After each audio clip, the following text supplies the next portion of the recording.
Welcome back जी। हम बात करें निमोनिया की और आप हमें कॉल करके अपने सवालात पूछ सकते हैं 41023447 पे या 41023448 पे। ब्रेक पे जाने से पहले दिलीप साहिबा का एक सवाल था उनके बच्चे के बारे में। 6 माह का उनका बच्चा है जिसको बार बार जो है निमोनिया की शिकायत होती है, खांसी होती है और साथ उनके ख़ारिश की भी शिकायत है। उसका जवाब लेंगे हम डॉक्टर साहिबा से। जी जी। डॉक्टर। जैसा कि उन्होंने बताया था कि बच्चे को पहले निमोनिया हुआ था, लेकिन अब ये होता है कि जब वो ख़ास तौर पे नहलाती हैं उसके बाद बच्चे का सांस ख़राब हो जाता है। तो ये एक अलामत है जो कि दमा की होती है। मतलब होता ये है कि जब आप बच्चे को नहलाते हैं तो बच्चे को सर्दी लगती है। जब सर्दी लगती है तो हमारे जो सांस की नालियाँ हैं वो श्रिंक कर जाती हैं, और जब वो श्रिंक करती हैं तो हवा जब उनमें से गुज़रती है तो आवाज़ आती है। ये जो वो कह रही हैं कि उसके सीने से आवाज़ आती है, ये इसका मतलब है कि बच्चे को बार बार दमे की तकलीफ़ हो रही है। और दमे की तकलीफ़ ख़ास तौर पे उन बच्चों में होती है कि जिनको जल्द की कोई बीमारी होती है या फिर एलर्जी की वजह से जल्द का कोई मसला चल रहा होता है। उसको हम मेडिकल टर्म्स में एटोपी कहते हैं। उसकी वजह से उनको सांस की तकलीफ़ होती है। तो मेरा इनको ये मशवरा है कि इनको जल्द अज़ जल्द किसी सीने के डॉक्टर, जिसको हम पल्मोनोलॉजिस्ट कहते हैं, बच्चे को उसको दिखाएं, ताकि इनको इन्हेलर, जिसको हम आम ज़ुबान में पंप कहते हैं, बच्चे को वो दिया जा सके। बच्चे क्योंकि घर छोटा है, अभी 6 महीने का है, तो उसके लिए नेबुलाइज़र ज़्यादा बेहतर होगा। शुरू में अभी उसको देंगे तो बच्चा जो है बार बार जो निमोनिया की शिकायत है उससे बच जाएगा, लेकिन अगर नहीं देंगे तो फिर ये मसला ज़रा ज़्यादा गंभीर भी हो सकता है। ठीक है, हमारे साथ एक और कॉलर हैं। जी अस्सलाम वालेकुम। अस्सलाम वालेकुम जी। जी अपना नाम और जगह प्लीज़ बता दीजिए। जी मैं इस्माइल बोल रहा हूँ जी, लाहौर से। जी इस्माइल साहब। जी मैंने ये डॉक्टर साहबा से पूछना था, ये हॉस्पिटल एक्वायर्ड निमोनिया और जो आम निमोनिया है, इसकी ट्रीटमेंट में भी कोई फ़र्क होता है? जी शुक्रिया। आपके सवाल का भी जवाब देते हैं। नहीं जी नहीं, मैडम। इलाज ये एक बड़ी अच्छी बात है कि हमारे पास नमूनिया के इलाज के लिए जो दवाएं हैं वो कोई बहुत ज़्यादा ख़ास तौर पे किसी एक नमूनिया के लिए नहीं है। हाँ, एक चीज़ है कि एक चीज़ हम टर्म यूज़ करते हैं कि जो कि एटिपिकल नमूनिया है, मतलब ऐसा नमूनिया जो आम नमूनिया से थोड़ा मुख्तलिफ है। इसको एटिपिकल इसलिए कहते हैं कि इसमें मरीज़ जो होता है उसकी अलामात इतनी ज़्यादा शिद्दत वाली नहीं होती हैं, लेकिन मरीज़ का जो एक्सरे होता है वो बहुत ख़राब होता है। मरीज़ हमारे पास आएगा तो यही कहेगा जी सांस लेने में मुश्किल हो रही है या हल्की फुल्की खांसी है, थोड़ा सा बुखार है, लेकिन जब हम एक्सरे कराते हैं तो वो बहुत ख़राब होता है।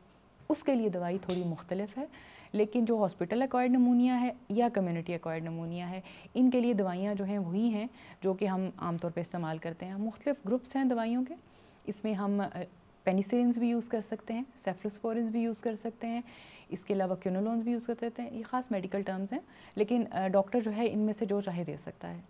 अच्छा डॉक्टर साहबा, क्योंकि हम बात कर रहे थे कि डिफरेंट टाइप्स ऑफ निमोनिया है। निमोनिया जिस तरह हर बीमारी की एक शिद्दत होती है, हर बीमारी एक अलग अलग इंसान को एक अलग अलग तरीके से अफेक्ट करती है। तो निमोनिया की किस शिद्दत पे, या क्या हर मरीज़ को निमोनिया के हर मरीज़ को दाखिले की ज़रूरत है अस्पताल में, या वो मरीज़ कोई ख़ास मरीज़ हैं जिनको अस्पताल में दाखिले की ज़रूरत होती है? सही। नहीं नहीं, हर मरीज़ को दाखिले की ज़रूरत नहीं होती है।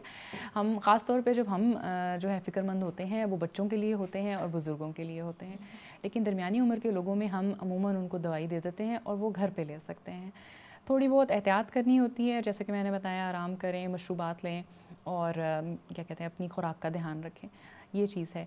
लेकिन एक हम लोग मेडिकल में एक टर्म यूज़ करते हैं जिसको हम कर्ब स्कोर कहते हैं।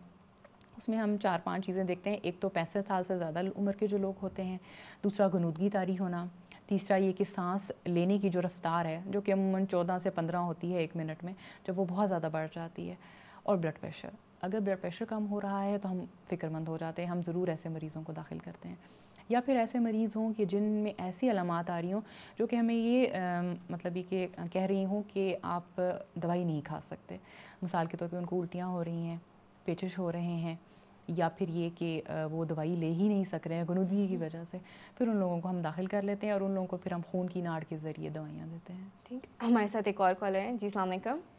वालेकुम सलाम। नाम बता दीजिए प्लीज़ और किस जगह से कॉल करें आप? जी मोहम्मद यार बोल रहा हूँ, सरगोदा से। जी मोहम्मद साहब, सवाल पूछिए अपना। मेरा बच्चा है तकरीबन कोई 4 साल का। जी। तो वैसे भी उसकी सेहत भी कमज़ोर है, लेकिन उसको जब नहलाते हैं तो चाहे अभी तो सर्दी में गर्म पानी से नहलाते हैं तो फिर भी उसको जो है ना बुखार हो जाता है। तो अच्छा बुखार में उसको नजला जुकाम हो जाता है। जब डॉक्टर के पास जाते हैं डॉक्टर कहते हैं कि नमोनिया है। अच्छा ये कितनी दफ़ा हो चुका है?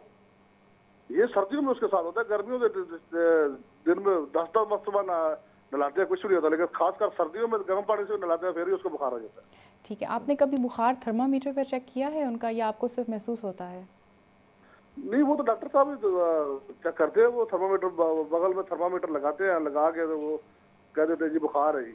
और अच्छा साथ नमोनिया वो जो उनका जो वो कानों में लगा के वो छाती वगैरह चेक करते हैं। ठीक है, तो तो कभी वो कहते एक्सरे हैं कराया गया जी हो? बुखार है, नमोनिया है। बच्चे का कभी एक्सरे कराया गया हो? नहीं कराया है। ठीक है जी। खांसी आती है इसके साथ उसको, रेशे वाली? नहीं, खांसी नहीं आती। खांसी नहीं होती, सिर्फ बुखार हाँ, होता उसको है। ज्यादा छाती का रेशा कम होता है, दिमाग में ना नाक से जो होता है ना उसका रेशा जो है वो ज्यादा आता है। ठीक ठीक ठीक, सही। आपका बहुत बहुत शुक्रिया मोहम्मद क़यास साहब। जी मैडम। ये बच्चे को जो बार बार शिकायत हो रही है, ये ज़्यादातर इसको मैं नमूनिया नहीं कहूँगी, बच्चे को बार बार नज़ला हो रहा है। और नज़ले होने की वजह जो है वो मुख्तलिफ हैं। इसमें जरासीम होते हैं, जिसे हम बैक्टीरिया भी कह सकते हैं और वायरसेस भी कह सकते हैं। तो बार बार बच्चे को अगर इस तरह की शिकायत हो रही है, इसका मतलब है कि बच्चा जो है उसकी क़ुव्वत मुदाफ़ियत बहुत अच्छी नहीं है। इस तरह के बच्चों को जो है हम लोग यही कहेंगे कि सर्दी का बचाव इनका ज़्यादा ज़रूरी है।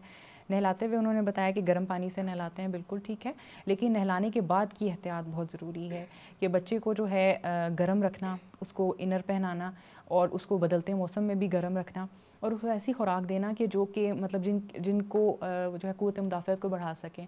ख़ास तौर पे बच्चों को सर्दियों में गर्म यखनी पिलाना चाहिए। यखनी जो होती है उसको हम नेचुरल डिकंजेस्टेंट कहते हैं। वो नाक को खोल देती है, जैसे कि हम कह देते हैं कि आप सूप पी लें या यखनी पी लें। इसके अलावा बॉयल्ड एग, जिसको उबला हुआ अंडा कहते हैं, वो भी सर्दियों में बहुत अच्छा होता है।